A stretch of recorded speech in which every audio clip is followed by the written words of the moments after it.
नमस्कार मित्रांनो, welcome to my channel by organic farming by Pratap. मी मागे 28 डिसेंबरला मी व्हिडिओ केला होता, जो की तुम्हाला माहिती आहे मी 2 एकर कलिंगडाचं शेत लावलं होतं आणि कलिंगडाचं मी बाग लावली होती. त्याच्यामध्ये 1.5 एकर ही जी आहे ही 6 डिसेंबरला लागण केली होती.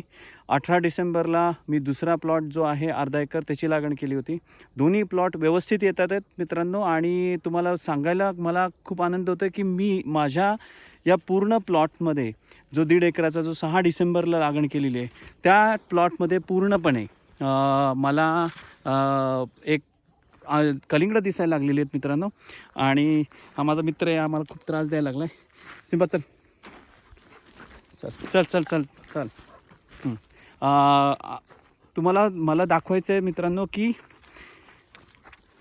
या माझ्या शेतामध्ये आत्ता कलिंगडं आलेली आहेत आणि ही जी आहेत ही अशी कलिंगडं आहेत मित्रांनो. अशी मी सगळ्या ह्याच्यामध्ये जवळजवळ एक काही ठिकाणी नारळाच्या आकाराची कलिंगडं आहेत. मला आज सिंबा खूप त्रास द्यायला लागला आहे. माझ्याबरोबर येतो Simba, say hi to Simba. आणि तिकडे जो प्लॉट आहे तो जो इकडे बघता येईल तिकडे अर्धा एकरचा जो आहे जो 18 डिसेंबरचा प्लॉट आहे आणि हा 1.5 एकराचा प्लॉट. तुम्हाला फरक जाणवत असेल की इथे जो 6 डिसेंबरला लावलेला जो प्लॉट आहे तो तिथे खूप हिरवंगार दिसायला लागलेलं आहे मित्रांनो. आणि पहिलं फळ जे आहे कलिंगडाचं ते ऑलमोस्ट नारळाच्या आकारा एवढं यायला लागलेलं आहे. आणि तिकडे जो आहे ते आता अजून वाढीमध्ये आहे, तर ह्याला अजून फुलं लागतील.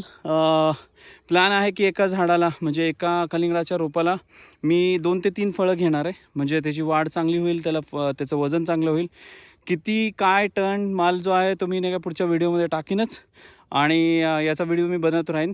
थोड्या कालावधीमध्ये व्हिडिओ बनवतो, कारण नाही का दररोज काही अशी वाढ होत नाही आहे, पण जो काही व्हिडिओ बनवीन त्याच्यामध्ये तुम्हाला सॉलिड दिसेल.